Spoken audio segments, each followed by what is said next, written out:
అందరికీ నమస్కారం అండి. Welcome to my channel Telugu stories by Sujatha. ఇవాల్టి కథ తండ్రి ప్రేమ. రమేష్ అనే మధ్యతరగతి కుటుంబానికి చెందిన యువకుడు. అతనికి ఉన్నది ఒకే ఒక్క కళ, పెద్ద ఉద్యోగం సంపాదించి తన తండ్రికి సుఖం అందించడం. కానీ అతని తండ్రి శేఖర్ గారు ఒక చిన్న పనివాడు. రోజు శ్రమించి కొద్దిపాటి డబ్బు సంపాదిస్తూ తన కొడుకు భవిష్యత్తు కోసం పోరాడేవాడు. ఒకరోజు రమేష్ కాలేజీ ఫీజు చెల్లించలేదని పరిస్థితి వచ్చింది. తండ్రి చాలా బాధపడ్డాడు. ఎలాగైనా కొడుకు చదువుకు ఆటంకం రాకూడదని తన రాత్రి కూడా అదనపు పని చేసేవాడు. రమేష్కు ఈ విషయం గురించి ఏమాత్రం తెలియదు. తండ్రి పొద్దున త్వరగా వెళ్ళి రాత్రివేళ ఇంటికి ఆలస్యంగా వచ్చేవాడు.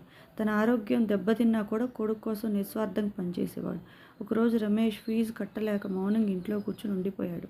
ఆ సమయంలో తండ్రి అతని చేతికి డబ్బులు ఇచ్చి, ఇవి తీసుకుని వెళ్ళి ఫీజు కట్టు అన్నాడు. అప్పటికి తండ్రి చేస్తున్న అదనపు పని గురించి తెలుసుకున్న రమేష్ కన్నీరు ఆపుకోలేకపోయాడు. తండ్రి రాత్రి రోడ్లు లైట్లు సరిచేసే పనిలో ఉన్నాడని తెలిసి గుండె పిండేసినట్లు అయింది. నుంచి రమేష్ నిర్ణయించుకున్నాడు, తన తండ్రిని శ్రమించనీయకుండా త్వరగా చదువు పూర్తి చేసి మంచి ఉద్యోగం సంపాదించాలని. కొన్ని సంవత్సరాల కష్టం అనంతరం అతను ఐఏఎస్ ఆఫీసర్ అయ్యాడు. ఆ రోజు తండ్రి ముందు మోకాళ్ళ మీద కూర్చుని అతని కాళ్ళు తడిమి, నువ్వు నాకు దేవుడివి నాన్న అన్నాడు.